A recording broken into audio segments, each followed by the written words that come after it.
এই যে আমরা এই যে বলছি না সাল্লাল্লাহু আলাইহি সাল্লাম, এটা একটা দুরুদ। এটা কি? এটা দুরুদ। আর তিনি আমাদেরকে দুরুদ শিখিয়ে দিয়েছেন, যেটা নামাজে পড়ি, আল্লাহুম্মা সাল্লি আলা মুহাম্মাদ ওয়া আলা আলি মুহাম্মাদ কামা সাল্লাইতা আলা ইব্রাহিমা ওয়া আলা আলি ইব্রাহিমা ইন্নাকা হামিদুম মাজিদ। আল্লাহুম্মা বারিক আলা মুহাম্মাদ ওয়া আলা আলি মুহাম্মাদ কামা বারাকতা আলা ইব্রাহিমা ওয়া আলা আলি ইব্রাহিমা ইন্নাকা হামিদুম মাজিদ। মুখস্থ আছে? সবারই আছে তো? আচ্ছা, এটা তরজমাটা শুনুন। নবী মুহাম্মদ সাল্লাল্লাহু আলাইহি ওয়াসাল্লাম কি বলে গেছেন? তিনি বলছেন, আল্লাহুম্মা সাল্লি আলা মুহাম্মাদ ওয়া আলা আলি মুহাম্মাদ কামা সাল্লাইতা আলা ইব্রাহিমা ওয়া আলা আলি ইব্রাহিমা ইন্নাকা হামিদুম মাজিদ। আল্লাহ,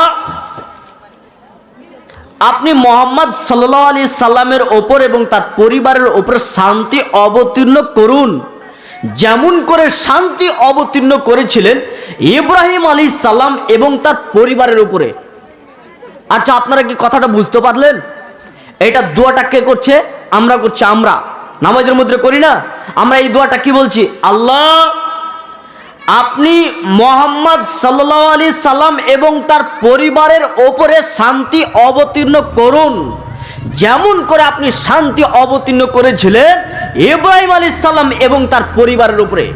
এরপর আরেকটা বলি, আল্লাহুম্মা বারিক আলা মুহাম্মাদ ওয়া আলা আলি মুহাম্মাদ কামা বারাকতা আলা ইব্রাহিম ওয়া আলা আলি ইব্রাহিম ইন্নাকা হামিদুম মাজিদ। আল্লাহ, আপনি মুহাম্মদ সাল্লাল্লাহু আলাইহি সাল্লাম এবং তার পরিবারের উপরে বরকত অবতীর্ণ করুন, যেমন করে আপনি বরকত অবতীর্ণ করেছিলেন ইব্রাহিম আলাইহিস সালাম এবং তার পরিবারের উপরে।